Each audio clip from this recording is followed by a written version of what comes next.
or spiritual master, the superior responds by smelling the head of the subordinate. Yeah, the head of a child always smells nicely. Text 22. Hiranyakashipu said, "My dear Prahlada, my dear son, O long-lived one, for so much time you have heard many things from your teachers. Now, please repeat to me whatever you think is the best of that knowledge." Purport by His Divine Grace, A.C. Bhaktivedanta Swami Prabhupada. In this verse, Hiranyakashipu inquires from his son what he has learned from his guru. Prahlada Maharaja's gurus were of two kinds, Sanda and Amarka, the sons of Sukracharya, in the seminal disciplic succession, were the gurus appointed by his father, but his other guru was the exalted Narada Muni, who had instructed Prahlada when Prahlada was within the womb of his mother. Prahlada Maharaj responded to the inquiry of his father with the instructions he had received from his spiritual master, Narada. Thus, there was again a difference of opinion between Prahlada Maharaja, who wanted to relate the best thing he had learned from his spiritual master, whereas Hiranyakashipu expected to hear about the politics and diplomacy Prahlada had learned from Sanda and Amarka. Now the dissension between the father and son became increasingly intense as Prahlada Maharaja began to say what he had learned from his guru, Narada Muni. Prahlad Maharaj said hearing and chanting about the transcendental holy name, form, qualities, paraphernalia, and pastimes of Lord Vishnu, remembering them, serving the lotus feet of the Lord, offering the Lord respectful worship with 16 types of paraphernalia, offering prayers to the Lord, becoming his servant, considering the Lord one's best friend, and surrendering everything unto him. In other words, serving him with the body, mind, and words. These 9 processes are accepted as pure devotional service. One who has dedicated his life to the service of Krishna through these 9 methods should be understood to be the most learned person, for he has acquired complete knowledge. Purport by His Divine Grace, A.C. Bhaktivedanta Swami Srila Prabhupada. Well, Prahlada's father is not going to be very happy. When Prahlad Maharaj was asked by his father to say something from whatever he had learned, he considered that what he had learned from his spiritual master was the best of all teachings, whereas what he had learned about diplomacy from his material teachers, Sanda and Amarka, was useless. Bhakti parisanubhavo viraktir anyatra cha. Bhagavatam 11.2.42. This is the symptom of pure devotional service. A pure devotee is interested only in devotional service, not in material affairs. To execute devotional service, one should always engage in hearing and chanting about Krishna or Lord Vishnu. The process of temple worship is called archana. How to perform archana will be explained herein. One should have complete faith in the words of Krishna, who says that he is the great, well-wishing friend of everyone. Suhridam sarvabhutanam. A devotee considers Krishna the only friend. This is called Sakyam. Pumsarpita Vishnu. The word Pumsa means by all living entities. There are no distinctions permitting only a man or only a brahmana to offer devotional service to the Lord. Everyone can do so, as confirmed in Bhagavad Gita 9.32. Striyo Vaishyas Tata Sudras Tipiyanti Param Gatim. Although women, Vaishyas, and Sudras are considered less intelligent, they also can become devotees and return home back to Godhead. After performing sacrifices, sometimes a person engaged in fruitive activity customarily offers the results to Vishnu. But here it is said, Bhagavatyada, one must directly offer everything to Vishnu. This is called sannyasa, not merely nyasa. A trinad sannyasi, tridandi sannyasi, carries 3 dandas, signifying kaya, mano, vakya, body, mind, and words. All of these should be offered to Vishnu, and then one can begin devotional service. Fruitive workers first perform some pious activities, and then formally or officially offer the results to Vishnu. The real devotee, however, first offers his surrender to Krishna with his body, mind, and words, and then uses his body, mind, and words for the service of Krishna as Krishna desires. Srila Bhaktisiddhanta Saraswati Thakura gives the following explanation in his Tatya. The word Shravana refers to giving oral reception to the holy name and descriptions of the Lord's form, qualities, entourage, and pastimes as explained in Srimad Bhagavatam, Bhagavad Gita, and similar authorized scriptures. After orally receiving such messages, one should memorize the vibrations and repeat them, or kirtanam. Smaranam means trying to understand more and more about the Supreme Lord, and pada sevanam means engaging oneself in serving the lotus feet of the Lord according to the time and circumstances. Archanam means worshiping Lord Vishnu as one does in the temple, and Vandanam means offering respectful obeisances. Man mana bhava mad bhakto madhyajimam namaskuru. Vandanam means namaskuru, offering obeisances or offering prayers. Thinking oneself to be Nitya Krishna Dasa, everlastingly a servant of Krishna, is called Dasyam, and Sakyam means being a well-wisher of Krishna. Krishna wants everyone to surrender unto him because everyone is constitutionally his servant. Therefore, as a sincere friend of Krishna, one should preach this philosophy, requesting everyone to surrender unto Krishna. Atma Nivedanam means offering Krishna everything, including one's body, mind, intelligence, and whatever one may possess. One's sincere endeavor to perform these 9 processes of devotional service is technically called bhakti. The word adha means directly. One should not be like the karmis, who perform pious activities and then formally offer the results to Krishna. That is karmakanda.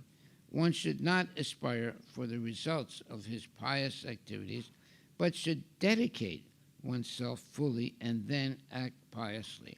In other words, one should act for the satisfaction of Lord Vishnu, not for the satisfaction of his own senses. That is the meaning of the word adha, directly. Anya bilasita sunyam jnana karma dyanavritam anukulyena krishnanasilanam bhaktir uttama. One should render transcendental loving service to the Supreme Lord Krishna favorably and without desire for material profit or gain through fruitive activities or philosophical speculation. That is called pure devotional service. One should simply satisfy Krishna without being influenced by fruitive knowledge or fruitive activity. The Gopalatapani Upanishad says that the word bhakti means engagement in the devotional service of the Supreme Personality of Godhead, not of anyone else. This Upanishad describes that bhakti is the offering of devotional service unto the Supreme Personality of Godhead. To perform devotional service, one should be relieved of the bodily conception of life and aspirations to be happy through the elevation to the higher planetary systems. In other words, work performed simply for the satisfaction of the Supreme Lord without any desire for material benefits is called bhakti. Bhakti is also called nishkarma, or freedom from the results of fruitive activity. Bhakti and nishkarma are on the same platform, although devotional service and fruitive activity appear almost the same. The 9 different processes enunciated by Prahlad Maharaj, who learned them from Narada Muni, may not all be required for the execution of devotional service. If a devotee performs only one of these 9 without deviation, he can attain the mercy of the Supreme Personality of Godhead. Sometimes it is found that when one performs one of the processes, other processes are mixed with it. That is not improper for a devotee.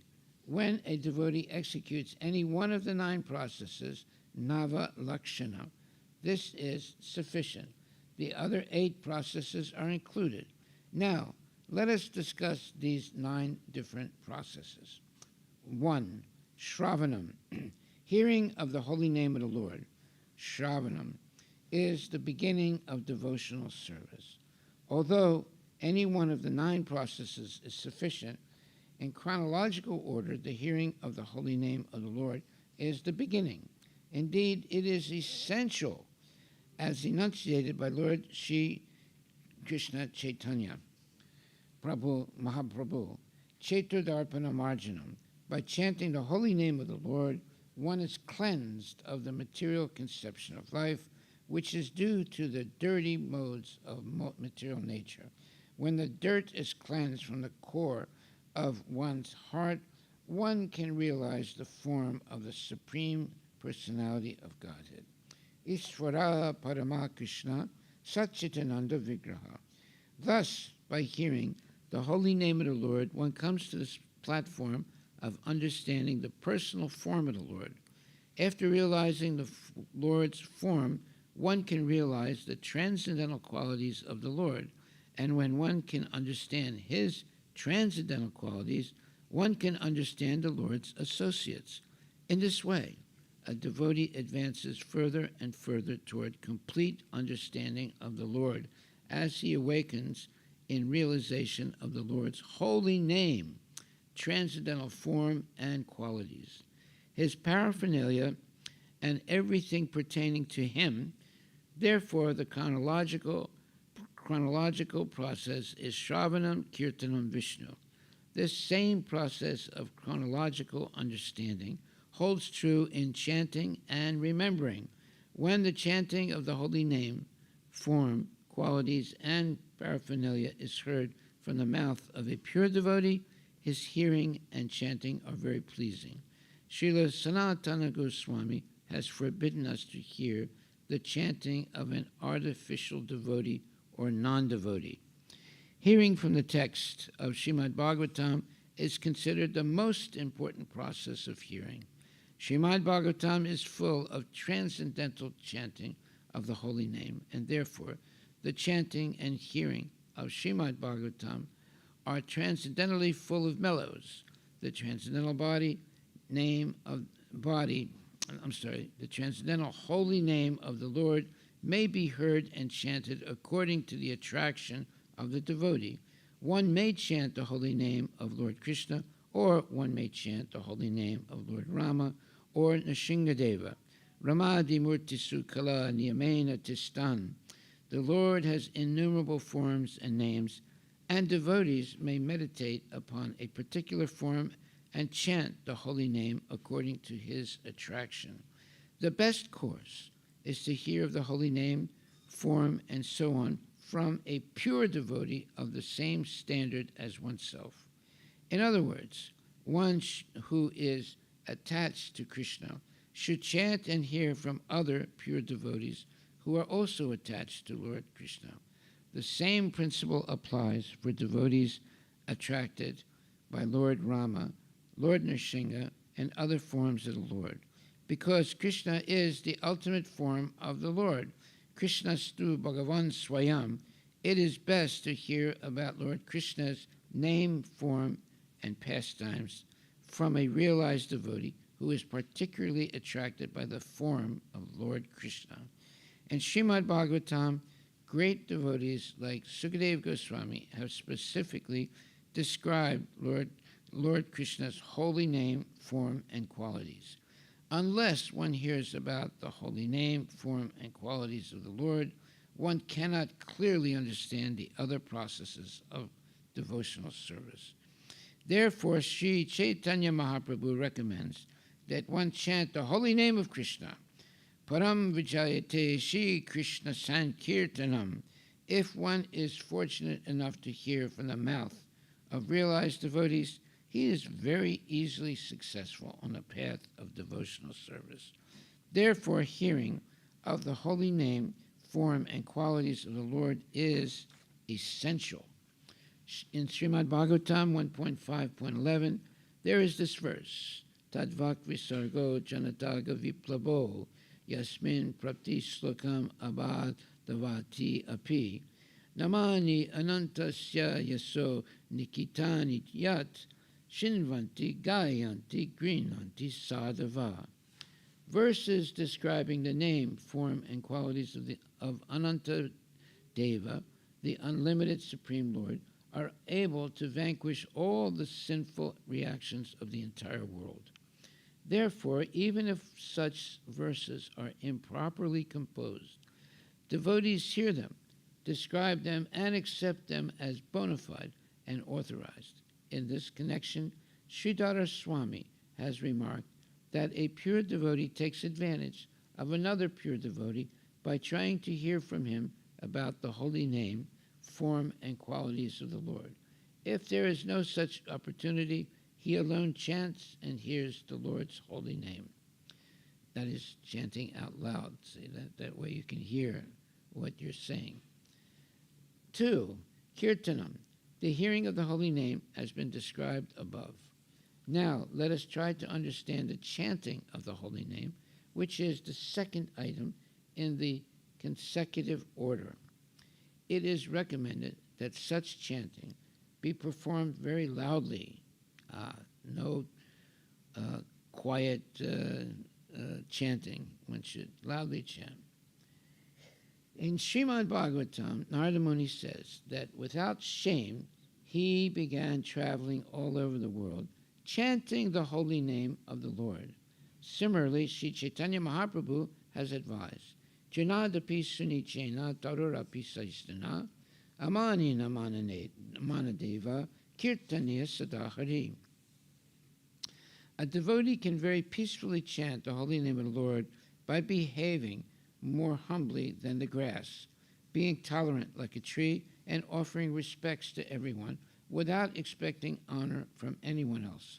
Such qualifications make it easier to chant the holy name of the Lord. The process of transcendental chanting can be easily performed by anyone, even if one is physically unfit, classified lower than others, devoid of material qualifications, or not at all elevated in terms of pious activities. The chanting of the holy name is beneficial. An aristocratic birth, an advanced education, beautiful bodily features, wealth, and similar results of pious activities are all unnecessary for advancement in spiritual life. For one can very easily advance simply by chanting the holy name. It is understood from the authoritative source of Vedic literature that, especially in this age, Kali Yuga, people are generally short-living, extremely bad in their habits, and inclined to accept methods of devotional service that are not bona fide. Moreover, they are always disturbed by material conditions, and they are mostly unfortunate. Under the circumstances, the performance of other processes such as yagna, dana, tapa, and kriya, sacrifices, charity, and so on, are not at all possible. Therefore, it is recommended, Harir Nama, Harir Nama, Harir Nameva Kevalam, Kalo Nasteva, Nasteva, Nasteva, Gatiranyata. In this age of quarrel and hypocrisy, the only means of deliverance is chanting of the holy name of the Lord. There is no other way, there is no other way, there is no other way. Simply by chanting the holy name of the Lord, one advances perfectly in spiritual life. This is the best process for success in life. In other ages, the chanting of the holy name is equally powerful, but especially in this age, Kali Yuga, it is most powerful. Kirtanad eva Krishnasya muktasanga param rajet. Simply by chanting the holy name of Krishna, one is liberated and returns home back to Godhead. Therefore, if one is able to perform other processes of devotional service, one must adopt the chanting of the holy name as the principal method for advancing in spiritual life. Yajnai Sankirtana Parayar Yajanti Hi Sumedasaha. Those who are very sharp in their intelligence should adopt the process of chanting the holy names of the Lord. One should not, however, manufacture different types of chanting. One should adhere seriously to the chanting of the holy name as recommended in the scriptures. Hare Krishna, Krishna Krishna, Hare Hare, Hare Rama, Rama Rama, Hare Hare. While chanting the holy name of the Lord, one should be careful to avoid 10 offenses. From Sanat Kumara, it is understood that even if a person is a severe offender in many ways, he is freed from offensive life if he takes shelter of the Lord's holy name. Indeed, even if a human being is no better than a two-legged animal, he will be liberated if he takes shelter of the holy name of the Lord. One should therefore be very careful not to commit offenses at the lotus feet of the Lord's holy name. The offenses are described as follows. A. To blaspheme a devotee, especially a devotee engaged in broadcasting the glories of the holy name. B. To consider the name of Lord Shiva or any other demigod to be equally as powerful as the holy name of the Supreme Personality of Godhead. No one is equal to the Supreme Personality of Godhead, nor is anyone superior to him. C. To disobey the instructions of the spiritual master. D. To blaspheme the Vedic literatures and literatures compiled in pursuance of the Vedic literatures. E. To comment that the glories of the holy name of the Lord are exaggerated. F. To interpret the holy name in a deviant way. G. To commit sinful activities on the strength of chanting the holy name. H. To compare the chanting of the holy name to pious activities. I. To instruct the glories of the holy name to a person who has no understanding of the chanting of the holy name. And J. Not to awaken in transcendental attachment for the chanting of the holy name, even after hearing all these spiritual injunctions. There is no way to atone for any of these offenses. It is therefore recommended that an offender at the feet of the holy name continue to chant the holy name 24 hours a day. Constant chanting of the holy name will make one free from offenses, and then he will gradually be elevated to the transcendental platform on which he can chant the pure holy name and thus become a lover of the Supreme Personality of Godhead. It is recommended that even if one commits offenses, one should continue chanting the holy name. In other words, the chanting of the holy name makes one offenseless. Yeah, now I'm going to just say something about that. Some people will say, well, I don't chant Hare Krishna because I'm committing too many offenses. That is a lame, nonsense statement. And that's what's being said here. Even if you are committing offenses, you must continue to chant. If you stop chanting on the plea that, oh, well, I'm committing too many offenses, that is nonsense. The only way you can become free of offenses to the holy name is to constantly chant. But nonsense people will say, well, I don't chant because I don't want to commit any offenses.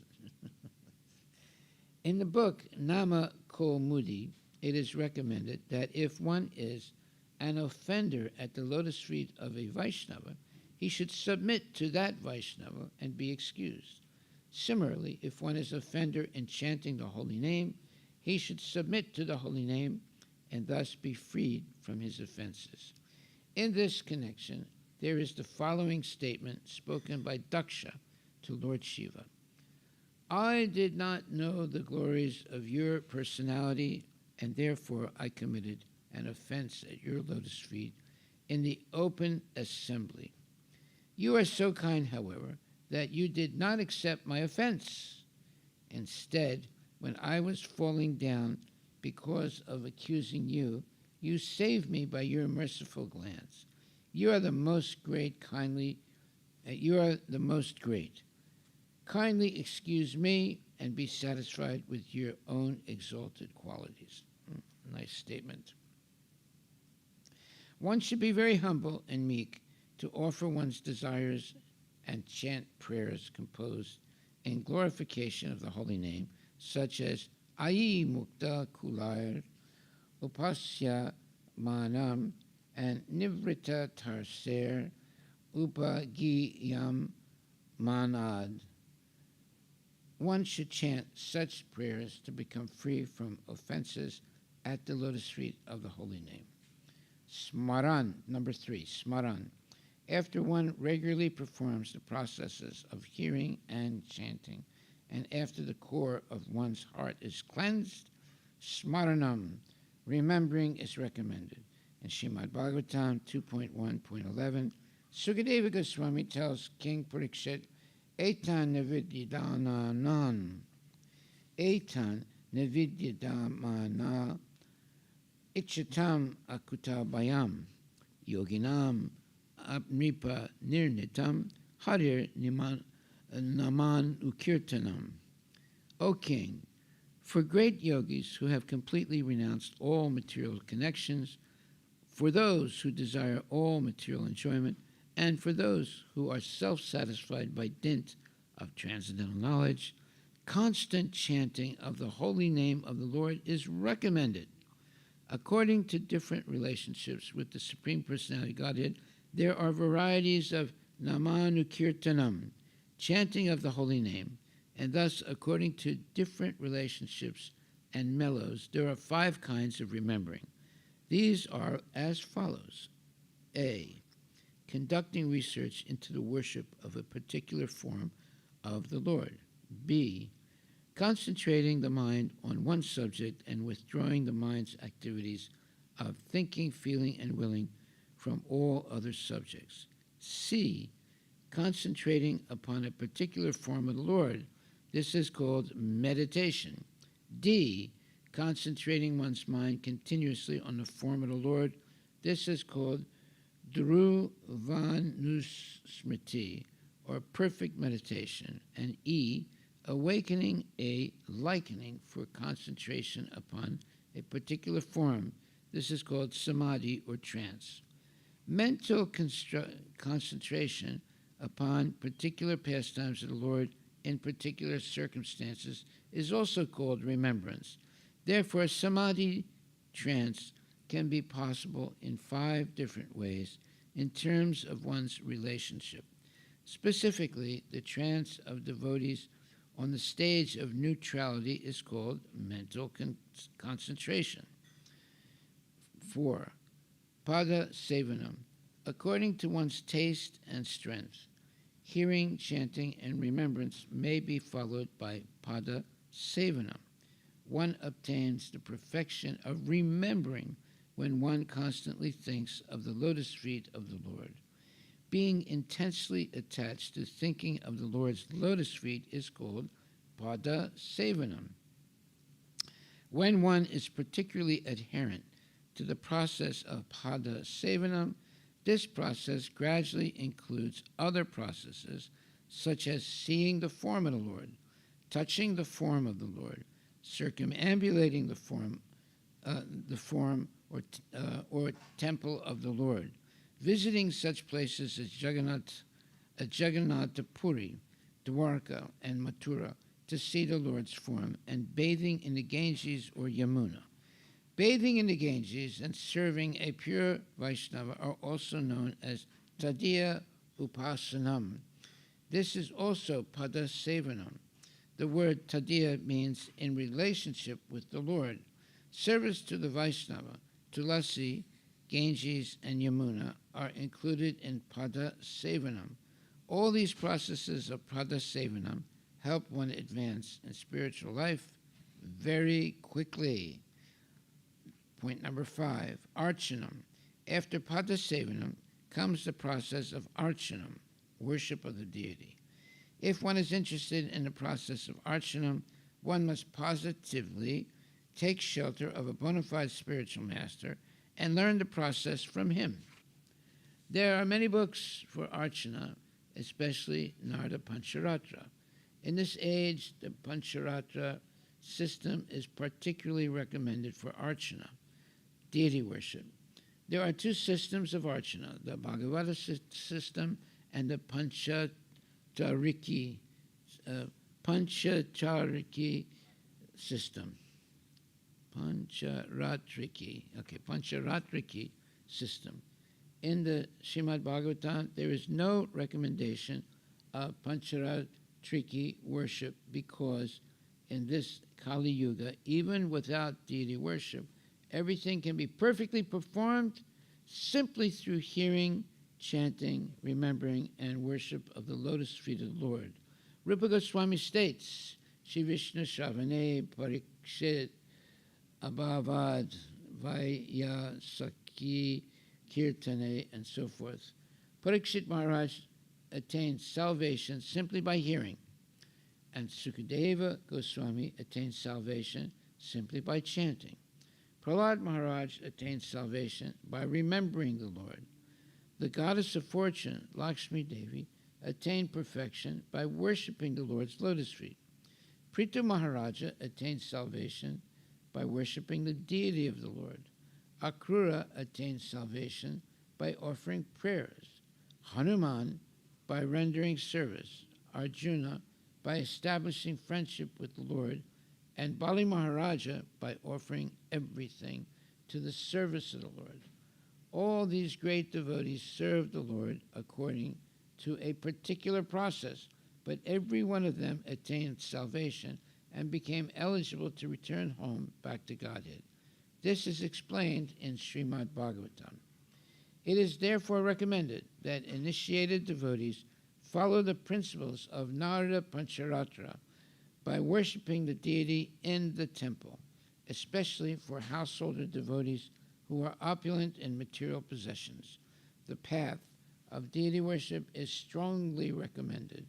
An opulent householder devotee who does not engage his hard-earned money in the service of the Lord is called a miser. One should not engage paid brahmanas to worship the deity. We should remember this. One should not engage paid brahmanas to worship the deity. If one does not personally worship the deity, but engages paid servants instead, he is considered lazy, and his worship of the deity is called artificial.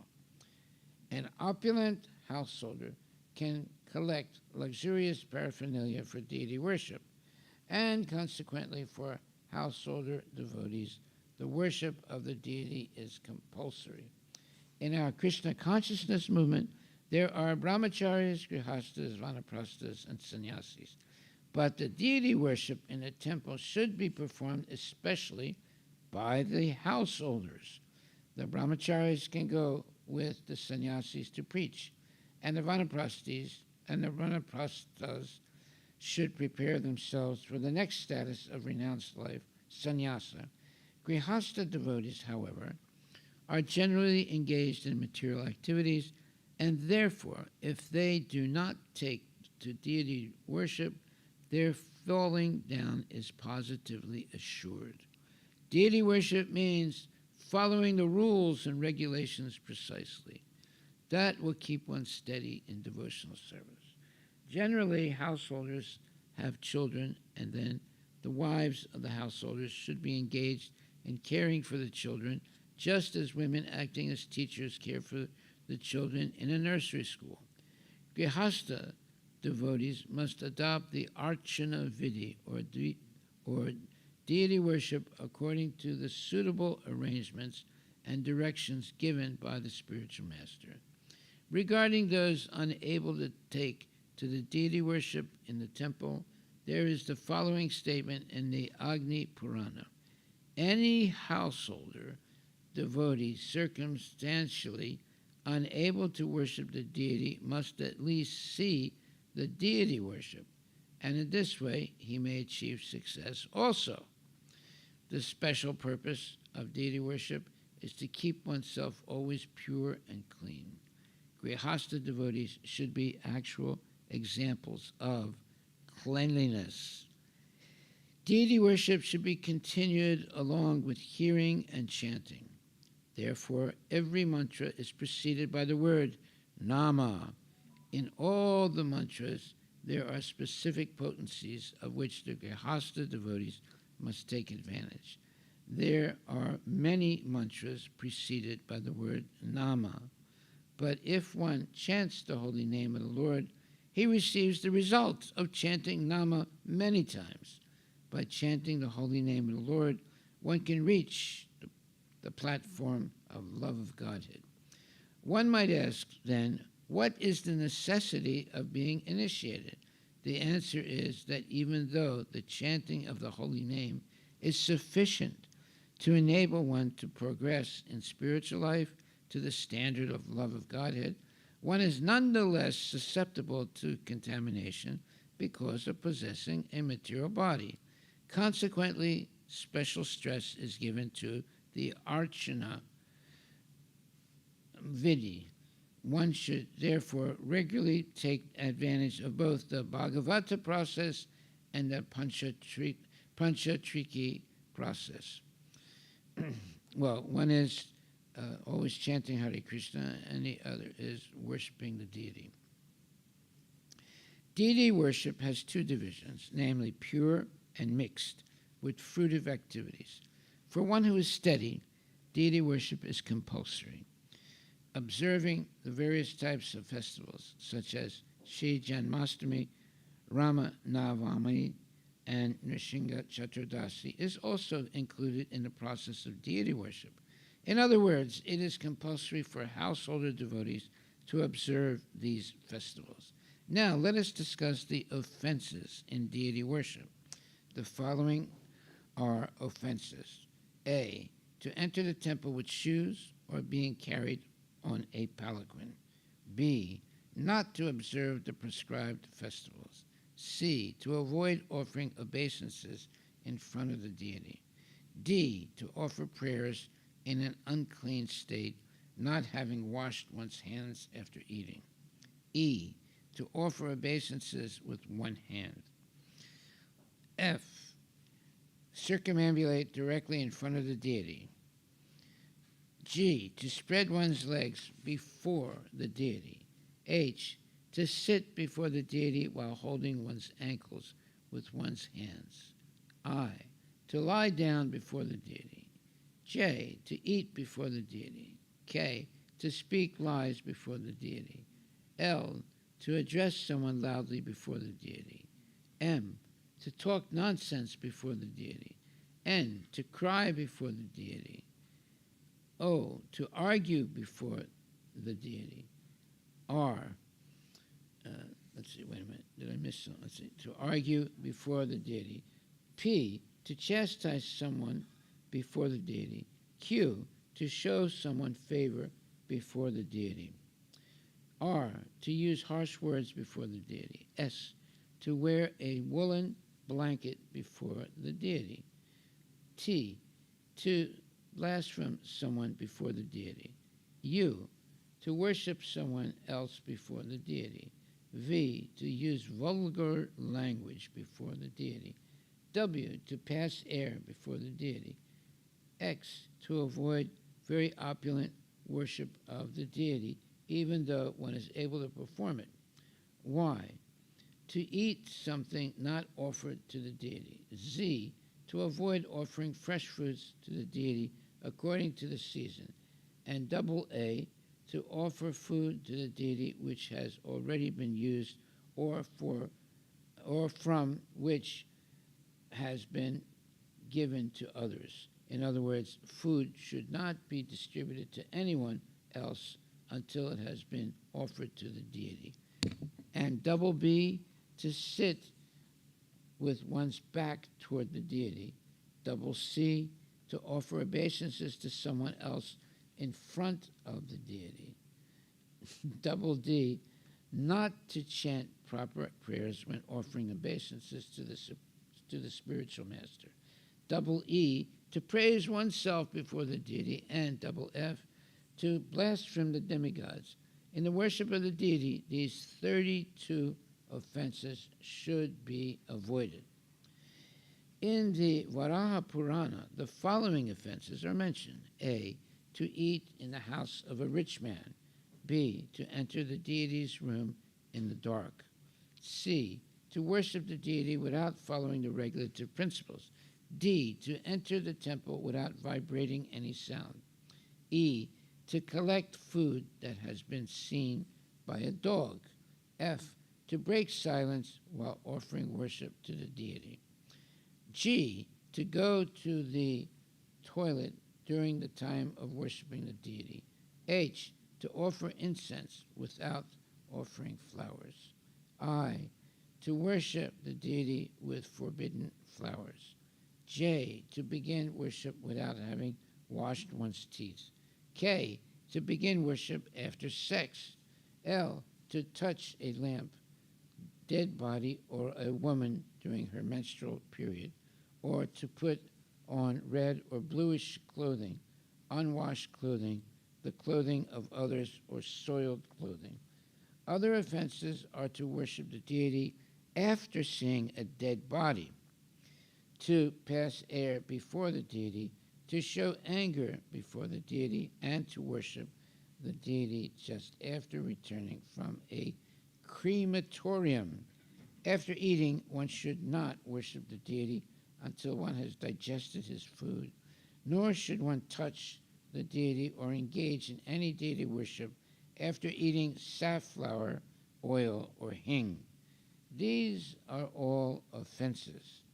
In other places, the following offenses are listed. A, to be against the scriptural injunctions of the Vedic literature or to disrespect within one's heart the Srimad Bhagavatam while externally falsely accepting its principles. B, to introduce differing shastras. C, to chew pan and betel before the deity. D, to keep flowers for worship on the leaf of a castor oil plant. E, to worship the deity in the afternoon. F, to sit on the altar or to sit on the floor to worship the deity without a seat. G, to touch the deity with the left hand while bathing the deity. H, to worship the deity with a stale or used flower.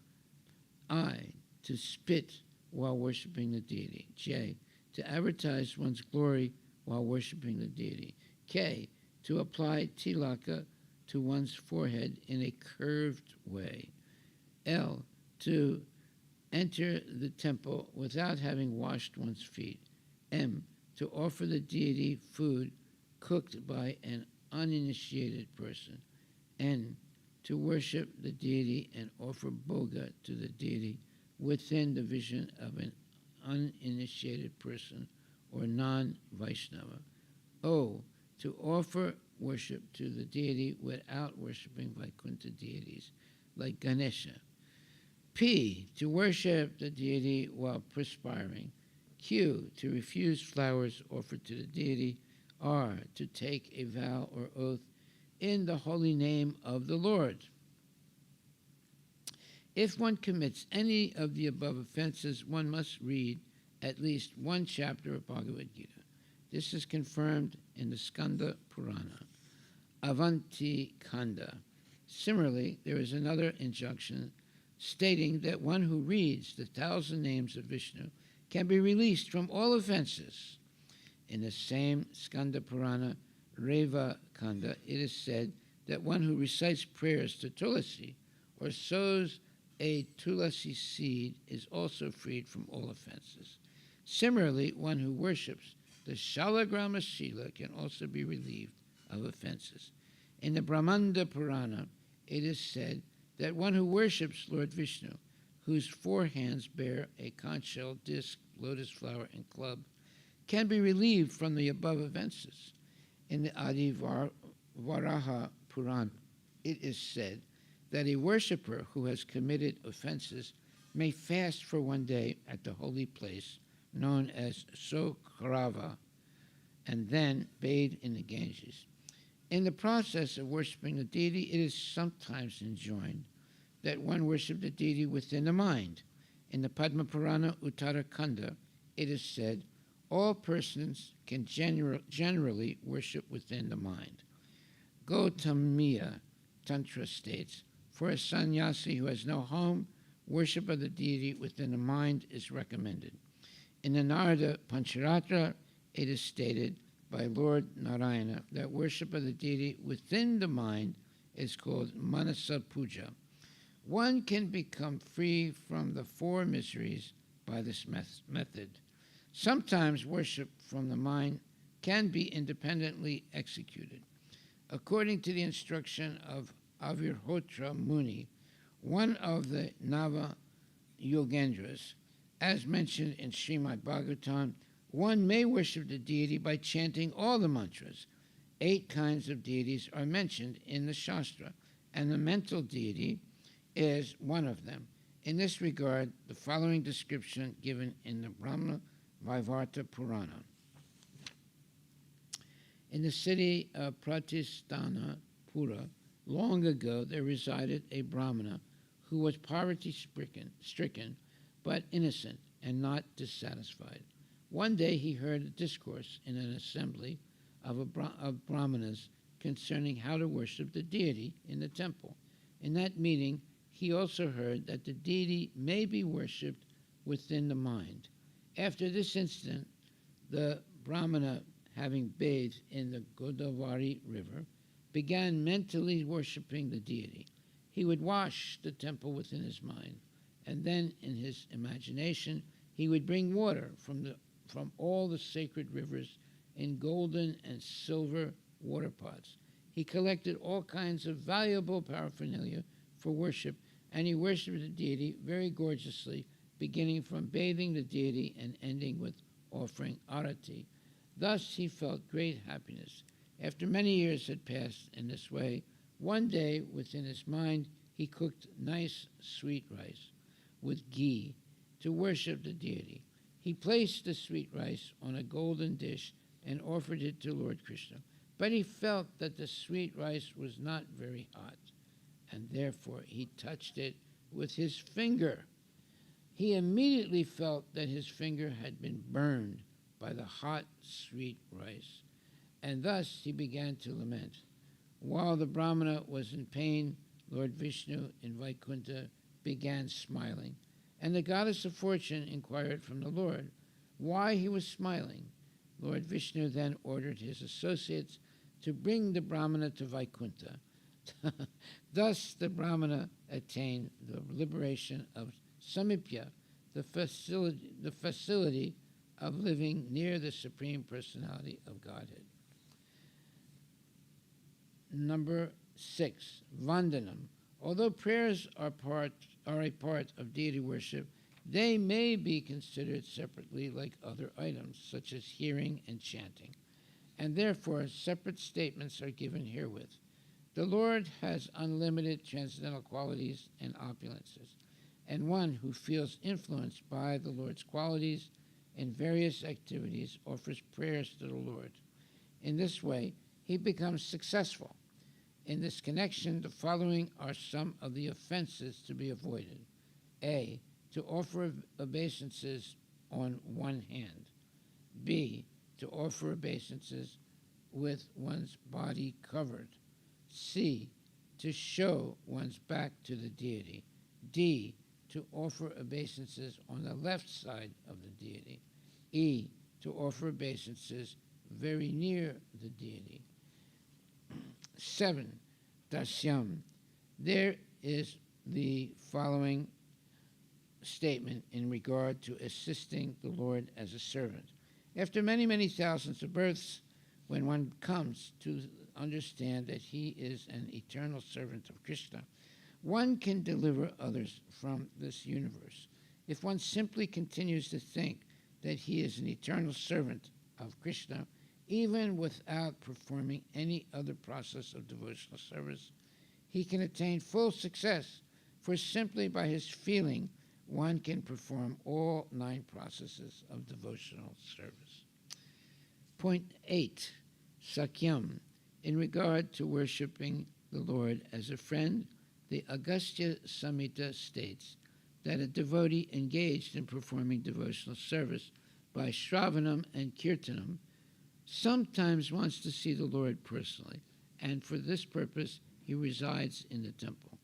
Elsewhere, there is this statement, O my Lord, Supreme Personality and Eternal Friend, although you are full of bliss and knowledge, you have become the friend of the residents of Vrindavana. How fortunate are these devotees. In this statement, the word friend is specifically used to indicate intense love. Friendship, therefore, is better than servitude. In the stage above Dasyarasa, the devotee accepts the Supreme Personality Godhead as a friend. This is not at all astonishing, for when a devotee is pure in heart, the opulence of his worship of the deity diminishes as spontaneous love for the personality of Godhead is manifested. In this regard, Sridhara Swami mentions Sridhama Vipra, who expressed to himself his feelings of obligation, thinking, life after life, may I be connected with Krishna in this friendly attitude. Number 9, Atma Nivedanam. The word Atma Nivedanam refers to the stage at which one who has no motive other than to serve the Lord surrenders everything to the Lord and performs his activities only to please the Supreme Personality of Godhead. Such a devotee is like a cow that is cared for by its master. When cared for by its master, a cow is not in anxiety over its maintenance. Such a cow is always devoted to its master, and it never acts independently, but only for the master's benefit. Some devotees, therefore, consider dedication of the body to the Lord to be Atma Nivedanam, and as stated in the book known as Bhakti Viveka, sometimes dedication of the soul to the Lord is called Atma Nivedanam. The best examples of Atma Nivedanam are found in Bali Maharaja and Ambarisha Maharaja. Atma Nivedanam is also sometimes found in the behavior of Rukmini Devi at Dwarka. Hare Krishna, Krishna Krishna, Hare Hare, Hare Rama, Rama Rama, Hare Hare, Hare Krishna Mahamantra Ki Jai, Srimad Bhagavatam Grantha Raja Ki Jai, His Divine Grace, A.C. Bhaktivedanta Swami Srila Prabhupada Ki Jai. All glories to assembled devotees. There's only 4 assembled devotees. And that's better than none. Hare Krishna. Thank you very much. Chant Hare Krishna and be happy.